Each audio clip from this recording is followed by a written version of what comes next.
Karen told me to hang up, so I did. So I work for a large electronics company doing sales over the phone. We get a lot of calls daily and take credit card details to place orders, as well as place finance orders. Since fraud is such a big deal, our company were taught that only the account holder for the CC or finance account can place an order. Q. Karen calling to place an order for finance. Go through everything. Get her name, address, number, and payment details. Just before I place the order, she goes, "Oh, the card's in my dad's name, that's fine, right?" I tell her no, her dad needs to place the order as he's the account holder. Cue her arguing for about 5 minutes how she's his daughter and I need to finalize this order now. I tell her, "I'm sorry but I can't do that, as I've mentioned the account holder needs to place the order." She started cussing me out, calls me a stupid fudging idiot and that I know nothing, and demands I place the order. I've had enough at this point. Since she started swearing and getting aggressive, I said, "I'm sorry, but if you continue to speak to me in such a manner I will terminate this call." Customer says, "Well, terminate it then." So I did with a, "Okay then, thank you for calling, have a nice day." I heard her go, "No wait," as I hung up on her. God, that felt good. Can I speak to your manager? A few years ago, I worked as a cashier at a fast food restaurant. I don't eat fast food, so I don't know how it is with other places, but with this establishment, nothing was free. You want sauce with your tacos? That's $1.50, please. Substitute your sour cream with guacamole. Sorry, you have to pay for that. You want ranch with your salad? That'll be extra. All of these prices were very prominently displayed on a giant menu in the middle of the lobby, by the way. Now, I was paid minimum wage. I, nor any of the other cashiers, could not give a damn about all that. It also made the prices ridiculous, as a lot of customers naturally wanted add-ons. So, usually, we wouldn't charge for most of those things, but we could only get away with that when our manager was not in the front, as she was the strict type. Yell at you in front of the customers for giving away a free sauce type. On a slow day, an older woman walked in and ordered a salad. By the time it got to the register, she'd loaded it with a bunch of extras. To be completely honest, there was no rhyme or reason to what I chose to charge people for. It really depended on my mood.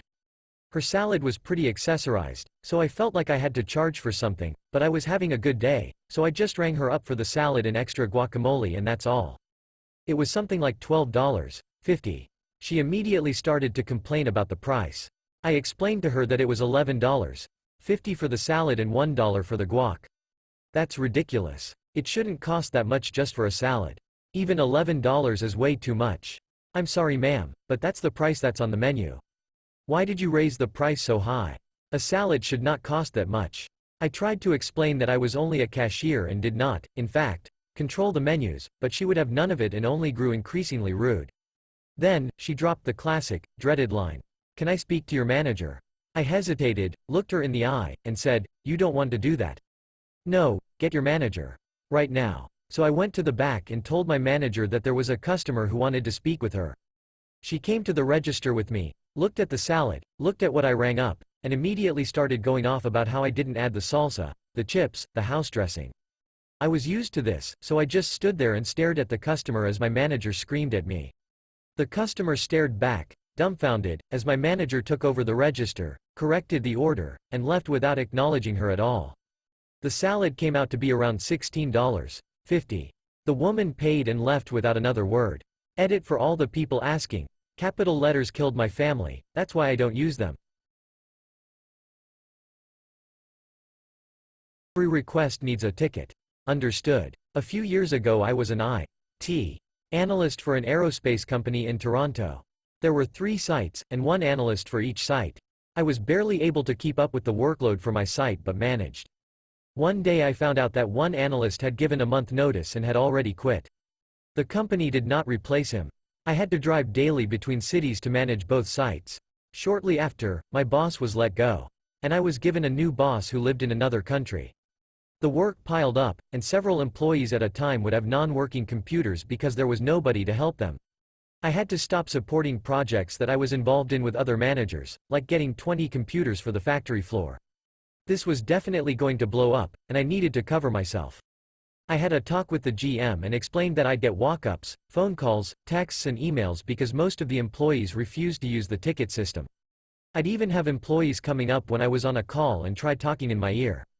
The GM decided that all requests must come in the form of a ticket. I adopted a no ticket equals no work policy and enforced it on all employees and managers. I also stopped answering texts and calls. I'd answer all email requests with, "Please open a ticket." Most managers refused, so I would just thank them for their time while they fumed off to file a complaint against me. A week went by with no copier on the main floor because everyone refused to open a ticket to request more ink. Everyone had to walk downstairs to make their copies. A week went by with several lathes in the factory not working because everyone refused to open a ticket. Several computer illiterate, lazy employees would now have to ask their coworkers for help because they refused to open a ticket, and now they're behind on their work. Sometimes a new employee would spend 2 or 3 days in the office with no laptop and no user account because the requests never came in the form of a ticket. Employees would go on business trips without laptops because they refused to open a ticket. This went on for several months and I was able to partially manage both sites, but it was exhausting arguing with everyone every day. I'd get threatened by management all the time but nothing would ever come of it. I found out one day that the company wasn't planning on replacing the employee who quit, so I had enough. I spent a few weeks declining requests as usual, but when they came from a manager I'd add, "And if you don't like it, then fire me." Request denied. Eventually I decided my mental health was more valuable than the company. And when the last analyst went on vacation I simply left my phone and laptop on my desk and stopped coming in for my shifts, zero notice given. A week later I get a call from HR, they found my wife's hash as an emergency contact, and said I let them down and there was nobody to help. I replied with, "Good, now you know how it feels," and left it at that.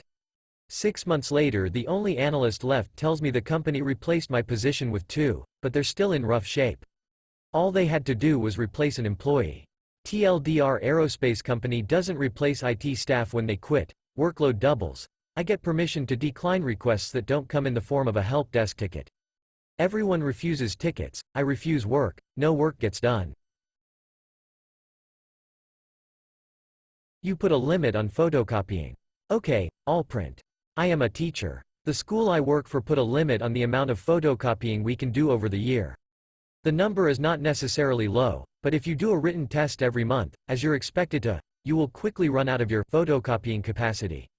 The reason for this is to avoid unnecessary waste. While I agree with the eco-friendliness of this rule, I find it stupid that I have to limit myself with paper while a lot of paper is wasted on unnecessary stuff. Also, all the meeting are in presence again and this is very hypocritical if you claim to be green. Anyway, I found out that only photocopies get counted, not printed documents. So every time I have to do a test I print it instead of just printing a copy and then photocopying it. I don't know if this is malicious compliance but I wanted to share. Pettiest reasons to leave the office in 80s story. This is a story from my grandfather's office in the 80s. At the time, government offices were known for their inefficiency and complete lack of effort towards doing the job they were being paid to do. This story takes place in a government-operated bank. The government, as part of a measure to reduce employees slacking off on the job, decided to implement a register system. The system involved every employee signing a register every time they left the office. The employee was required to state the reason for leaving their desk, no matter how minor it was. They were also required to note the time they returned and sign the book. There was an employee in this bank. Let's call him Carl. Now, Carl was just a clerk and didn't have much to do during the day. He would get called by his superiors if they needed something basic like handing a document to the typist or going to the post office to post a letter. Carl was a classic example of the kind of employee the government was trying to get more out of. Carl also did not speak English very well. He knew enough to get by in the bank, but he knew no eloquent usage. Once the register system was implemented, Carl's visits to the tea stall outside the bank became severely restricted. He was not happy at being asked to enter his signature in the register every time he left and returned to his work area. Therefore, Carl started entering the most basic reasons he could find into the register. He would write, "Attending nature's call, for God's gift, to gain relief," every time he left his desk to go to the bathroom. He refused all offers by his more sapient colleagues to teach him the correct way to fill the register. Eventually, that particular branch of the bank lifted those restrictions for all employees at Carl's level. It is not known whether such malicious compliance was instrumental in the restrictions being lifted, but it was likely one of the reasons. Carl could now go wherever he wanted as long as he was within earshot of the bank. I can only imagine he drank a lot of tea during his tenure with the organization. Edit. After reading some of the comments, I realize I haven't explained some parts of the situation as well as I should have, so here goes. The register system was implemented to stop government officers literally leaving the office to go hang out with their friends during work hours. It was not meant for clerical-level employees like Carl, but his branch decided to make them do it anyway. Also, the register didn't need to be signed for bathroom visits or trips to the water cooler. It was to be signed by the officers when they made fake excuses like going to another branch with a file in hand while they actually went to loiter at the tea stand. The MC was that Carl did it for everything. Telling people about your internal affairs was considered gross in that cultural space, which he took advantage of. I've also removed the term colloquialisms from the text as I realized I was using it incorrectly for the context. Attending nature's call is a commonly used term to denote bathroom usage. It's not used as much anymore, but it was quite common during my grandfather's time as it was taught in the British-run elementary schools of his youth.